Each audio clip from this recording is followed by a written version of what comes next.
I did a little bit of research here, and even during downturns, the falls have been quite modest. So everyone's talking to me about downturns in the market going backwards, but let's actually see what that means. So the largest annual decline that we saw was in 2008. And that was the global financial crisis. Remember, that was going to be the be all end all. It was going to erase fiat currency. Everything was just going to go away. No one was going to buy properties anymore, etc.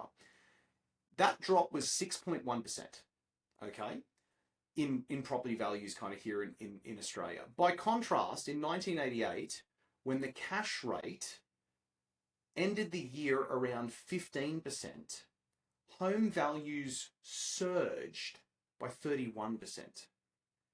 That single year of growth outweighed all 5 years of declines that we saw after that combined. Let's have a quick look here, okay? This chart shows the top 15 calendar years for housing growth over the past 40 years.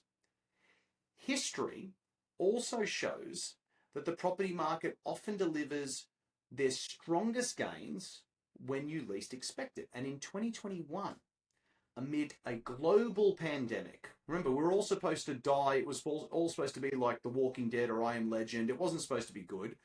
But during that time, home values jumped almost 25%.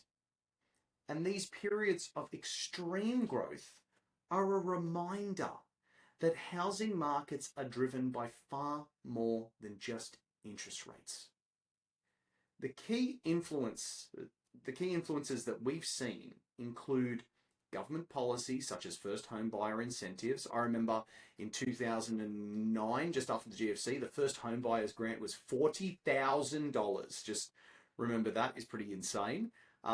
But the incentives that, for the stimulus and the availability of credit, with, values responding sharply during macro prudential tightening between 2015 and 2018, demand pressures like migration surges in the early 2000s and economic shocks such as the GFC, which caused a short, sharp drop followed by a strong rebound. Importantly, Australia is not one single property market. This is something a lot of people don't realise. Hey, Jay, how's the market going? Where are you talking about? Sydney, Melbourne, Brisbane, Adelaide, Perth, capital cities, regional, commercial, residential. What are you talking about?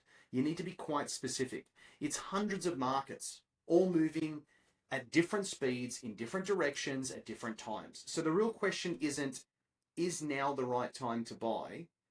It's where is the best location to invest right now? Because I can tell you now is a great time to buy. And I'll talk more about that soon. Okay, let's go to some of the data from the Hedonic Home Value Index. You've all seen this before. Data from the 28th of February. Now, what it's showing here is it's showing, and I've got my medals wrong for my annual, I've just noticed. 22% is first place with Perth. I can't believe Perth did another 2.3% last month. It is just powering along. And the videos that we're getting from our teams on the ground at open homes is it looks like people are waiting in line for a concert. It's insane. 22% in Perth, followed by Darwin at 19.4%. Remember, we don't like Darwin. Stay away from Darwin. And then we've got Brisbane at 17.3%. The median dwelling value climbed to $1,014,401. What does that mean? The average house, townhouse, unit, duplex, villa, studio, etc. is around $1,014,000 across the combined capital cities. Also, it's important to note that Sydney is the most expensive at $1.296 million, followed by Brisbane at $1,080,000. Then third place is Perth at $990,000. Then fourth place, we've got Adelaide at $922,000. Fifth place is Canberra at $903,000. And sixth place is Melbourne at $826,000. That makes no sense to me. Let's have a quick look at the last 5 years and see how that also compares. So in the last 5 years, the best performer has been Perth at 90.3%. And please, for my sake, it helps boost my ego a little bit, go and watch our videos from, I think it was February 2021, when we said Perth is the place to buy. And everyone was going, no, it's boom or bust, it's boom or bust. But we followed the same procedures and protocols we always do when we're picking an area. And Perth's done 90.3% in 5 years. Our clients are ecstatic. And this has allowed the clients to go to their next purchases. And that's what this is all about. Your last purchase, if you're building a portfolio, should be a stepping stone for you to can get to your next property, okay? And again, and again, and again. Creating strategies where you have a 10 purchase plan and you're creating that plan off that first purchase that you've done, it's quite unrealistic in our opinion. Next, you've got Brisbane at 86.1% and then Adelaide at 79.9%. Now, I wanted to quickly talk to you about combined capital cities versus combined regional cities or regional value areas. The reason this is so important to me is that this is a question I get often, which is, oh, Jay, we were looking at regional areas because the rental yields are attractive.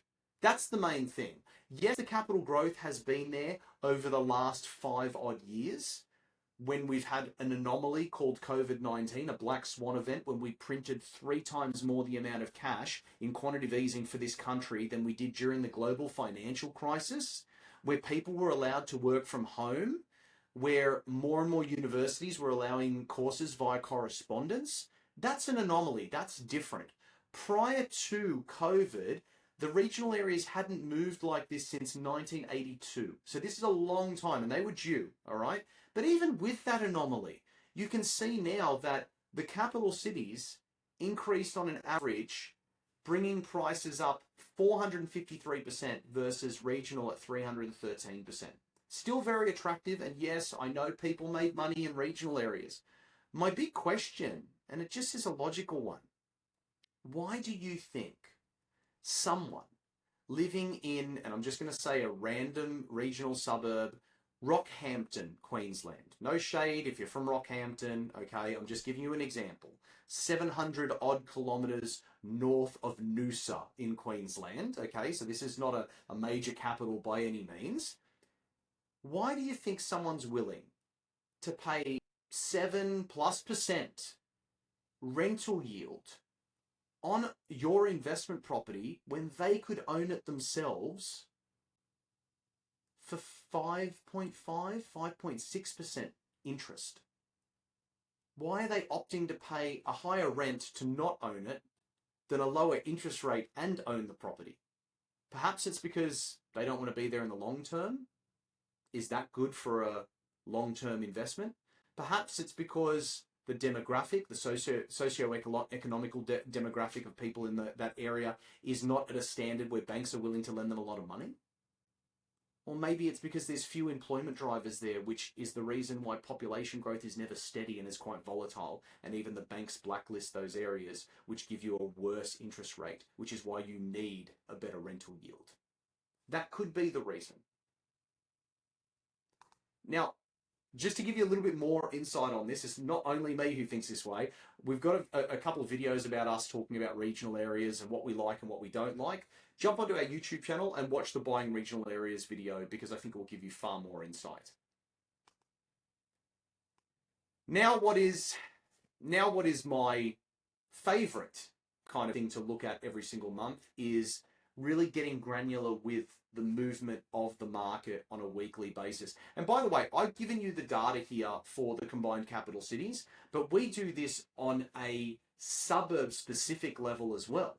All right. I just don't have time to do thousands and thousands of suburbs to give it to everybody in this one video. But every time we look at a specific capital city, we look at that movement, and then we look at a specific LGA, we look at that movement, and we look at a specific suburb, and we look at that movement. And that's really important for us to get granular on the speed of the market.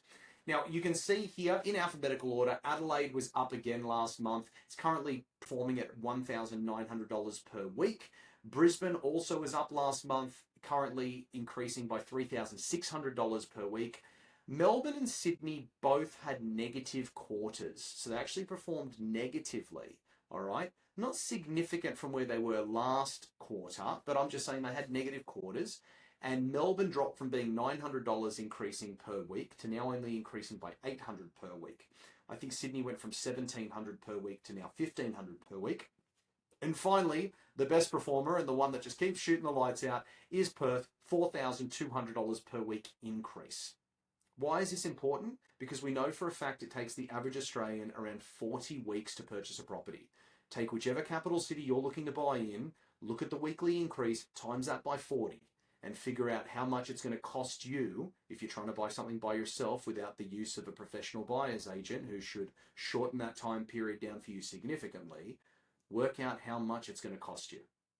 And if that doesn't motivate you to get out there and do more open inspections than you already are, I don't know what will.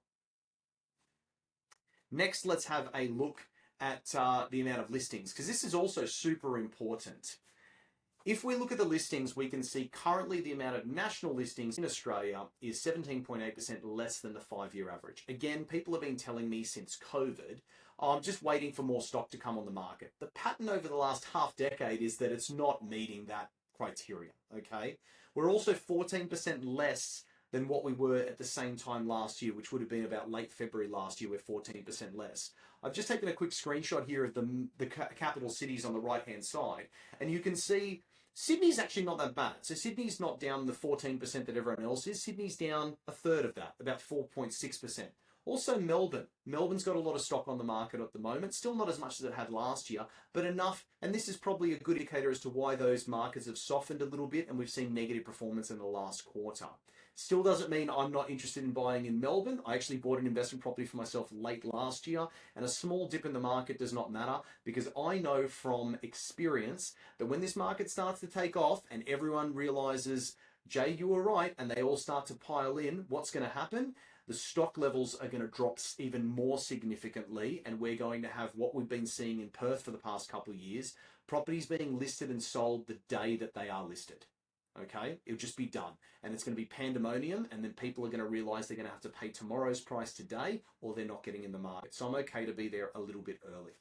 Brisbane, 21.9% less stock than what it was last year, so double basically what it was for this time last year across the combined capitals.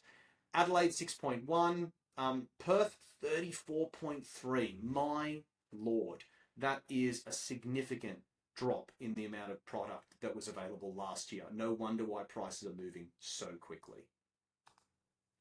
Let's look at dwelling values. So dwelling approvals recorded a 7.2% fall in January, and this was attributed to a sharp 21% drop in unit approvals.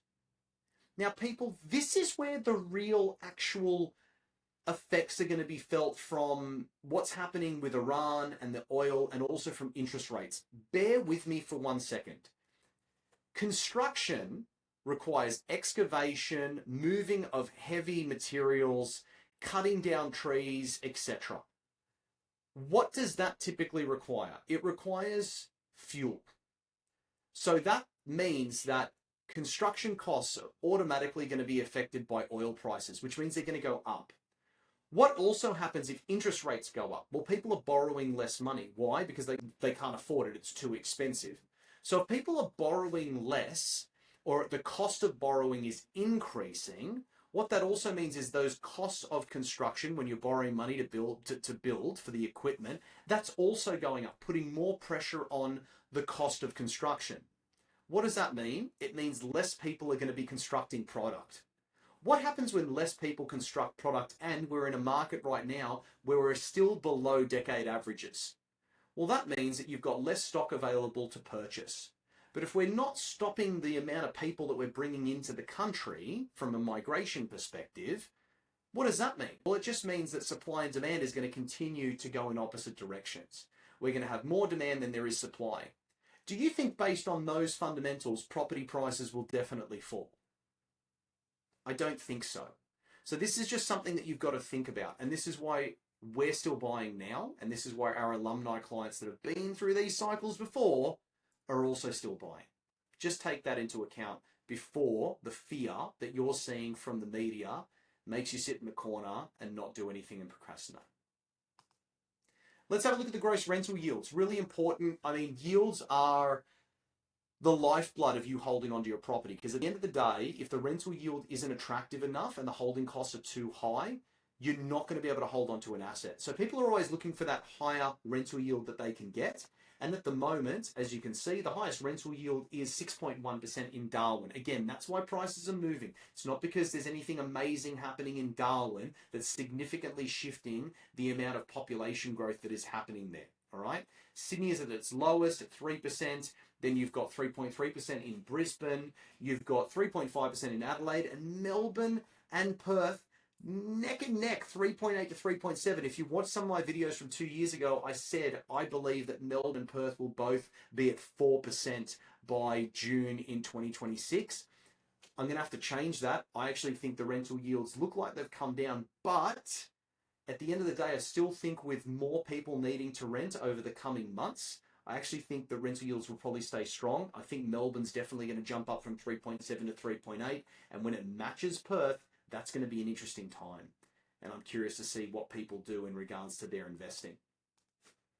If we take those numbers and we have a look at how they're affecting the average purchase with the average rental yield, with the average rental income, what we can see here, current rental income at 3.4%, median dwelling value, as I showed before, $1,014,000. That's a $34,500 holding cost versus a 61, let's say, odd $1,000 interest rate requirement from your bank at 6%. And I know people are a little bit above 6%. I know in my super fund at the moment, the average is nearly 7% that I'm paying, okay?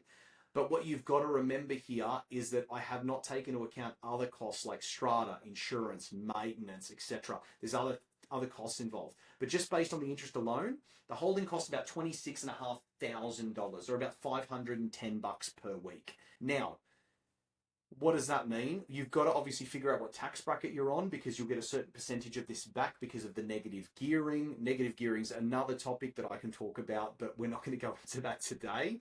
But this is really important to understand what the average holding is. So if you're someone that's sitting there looking for a positively geared property, just realize they don't really exist anymore, especially in the higher the positive gearing of the property is, typically the lower the capital growth's going to be. And you need to see if sacrificing one is worth it for the other. Vacancy rates, always important to see, what the vacancy rates currently are. And as we can see at the moment, even though the national average over the last 20 years has been 2.7, we're sitting at 1.1. And I would dare say, as this crisis continues with oil, and I just filled up yesterday, it was $2.50 a litre. As we see these interest rates continue to go up from the RBA, I can only expect that vacancy rates are going to drop with the lack of stock that's being built. Now let's have a look at some recent purchases that we've done in the last month or so. This is a fully renovated unit that we purchased for one of our clients. It's a two-bedder, oversized portions, full width balcony, which is just absolutely stunning. I'll show you the view in a moment. It's gorgeous. Positioned within the city of Willoughby. It's located approximately 9 kilometres north of Sydney CBD, offers strong connectivity to major employment hubs and lifestyle amenities itself. It's quite lovely. You can see the balcony there. Again, beautiful. It's not on a main road or anything like that too, so the road noise is minimal.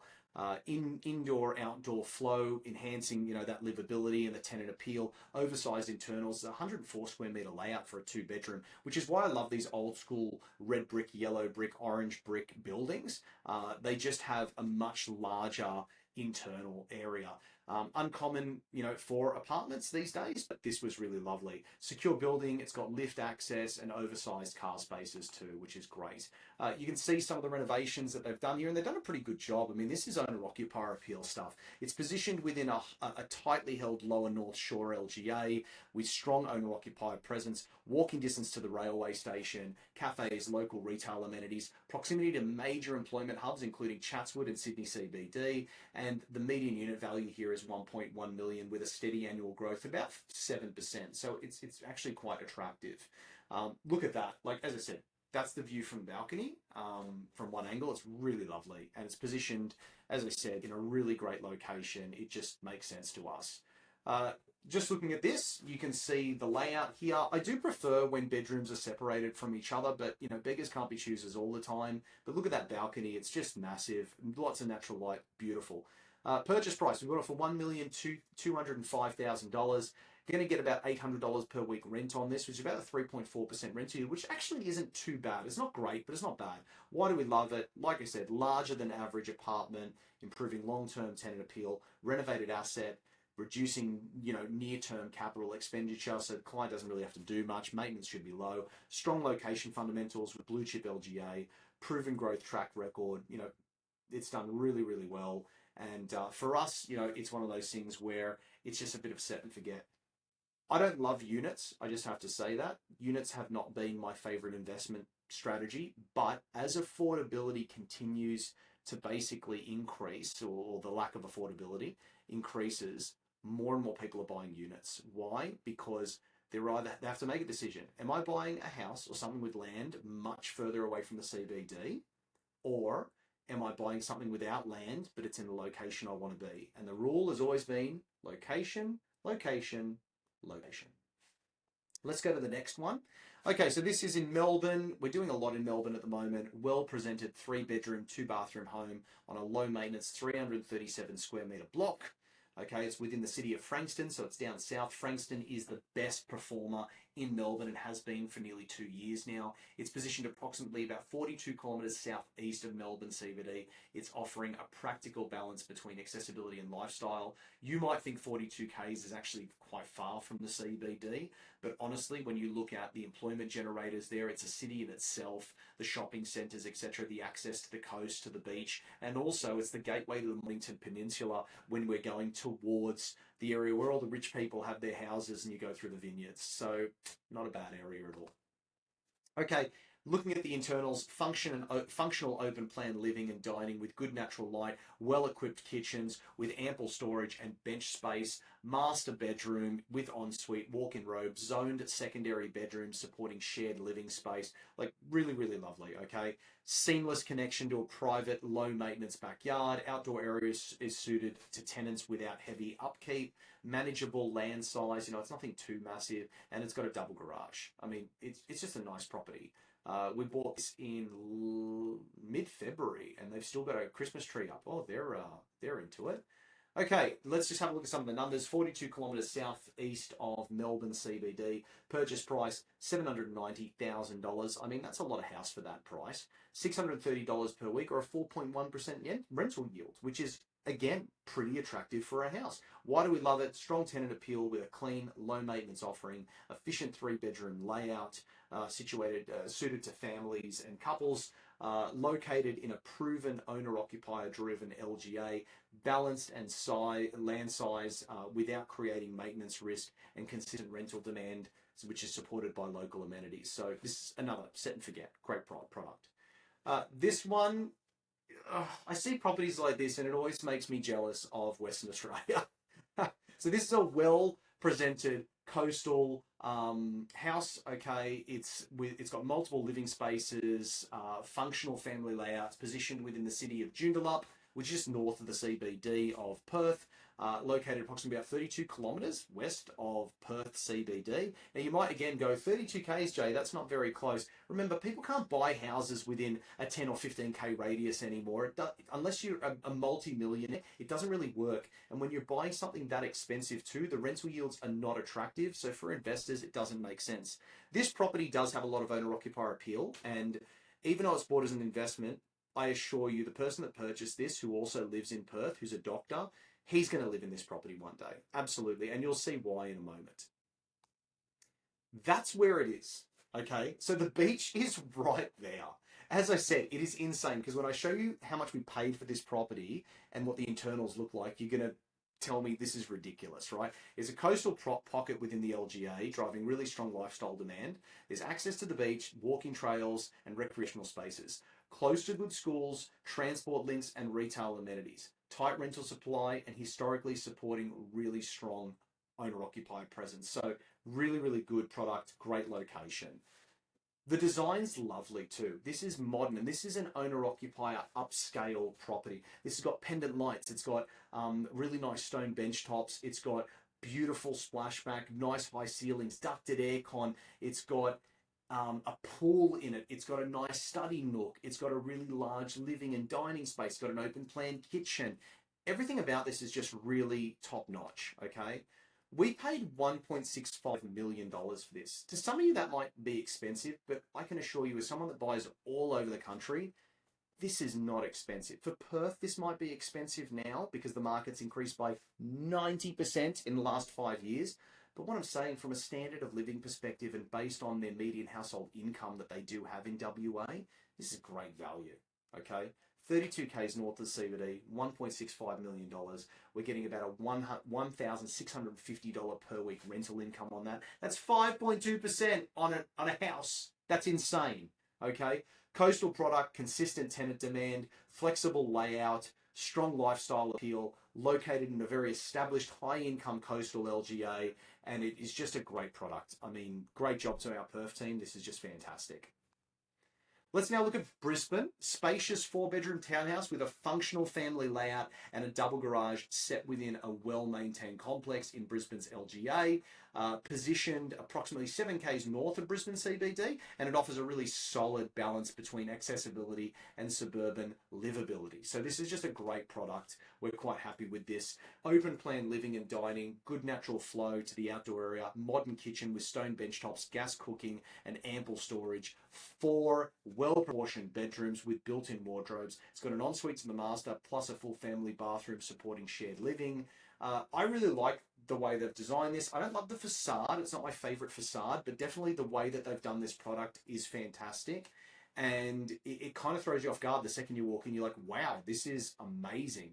It's got a covered alfresco area, which is private, fully fenced courtyard, larger than average townhouse. The footprint's about 177 squares. Usually it's 160 and below. Low maintenance design, suited to long-term tenants, double lock-up garage, which is also something they don't typically do within townhouses, and it's got internal access as well. It's just really nice. Again, like I could see myself out here having a drink, sitting down, relaxing, look at the open sliding doors to the living space, great weather, like it's a perfect spot. This is the layout, again, really lovely, 17Ks from the CBD. This is $1,020,000. Now, I know some people will say it's a townhouse. Yeah, that's what you're getting for townhouses these days. You're not buying houses for $1 million unless you're buying really far from the CBD. And if you're buying far from the CBD, don't expect the capital growth or the long-term rent. That's just the reality of the situation. $730 per week, or about a 3.72% rental yield. Not fantastic, but certainly above the average house rental yield. Why do we love the purchase? Like I said, it's large. The 4 bedrooms are very well spaced. Strong rental appeal, low maintenance, proven growth in this area, about 13% per annum historically. So this is a good place to buy a property. Balanced investment, rental yield, and capital growth. This is great. That's basically all I have for today. Thank you so much for bearing with me and listening to me talk about this market. If you have any questions, you want to have a chat to us about how we can help you to stop being a spectator and be a player in the game, contact us. But remember, we can't help you until you commit. But once you commit, we won't let you fail. Thanks so much. Have a great week. Bye.